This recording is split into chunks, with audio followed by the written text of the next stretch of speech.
Hello and welcome to another short web dev tutorial. Today we're going to be looking at the position property in CSS to see how changing the position attribute will change the position of an element on the page.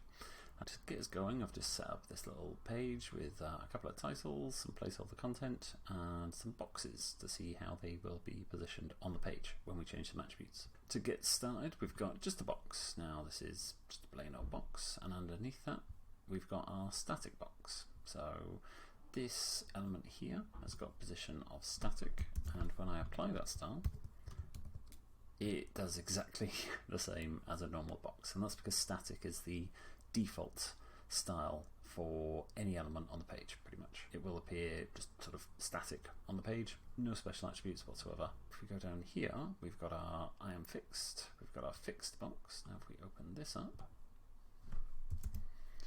and save that, refresh the page, we can now see that our element, which is fixed, we can see it there, it's got the background color of red.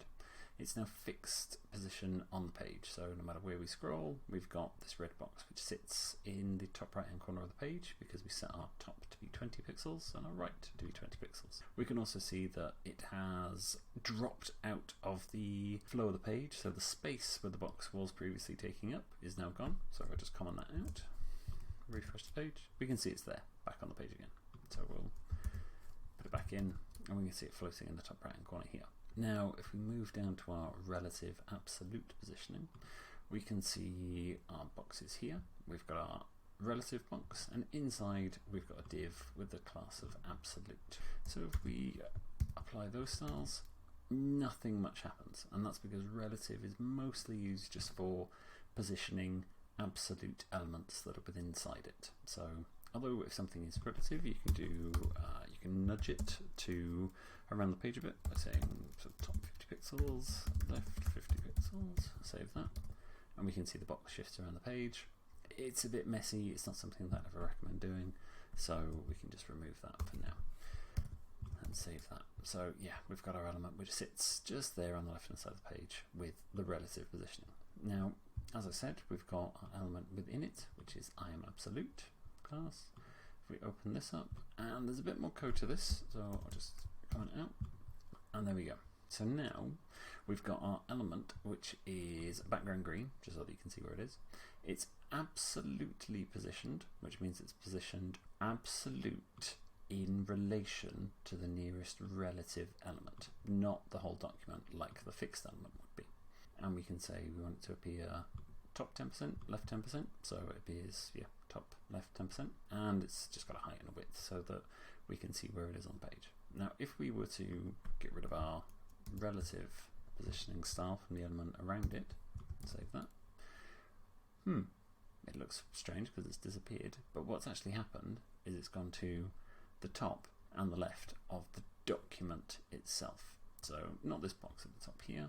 If we drop, if we remove that, there we go. See, it stays fixed here, but it's a little bit different compared to the fixed element because as you scroll down the page, the fixed element will stay fixed on the screen.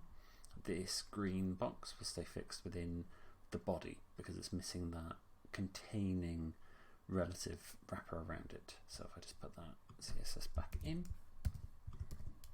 we can see now it's appeared back within our relatively positioned box halfway down the page.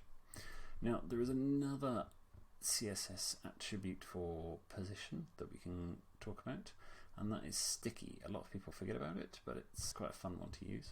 So if we just remove all of these casters here and just refresh, so we can see there we've got all of our boxes positioned on the page as normal. Now if we add a position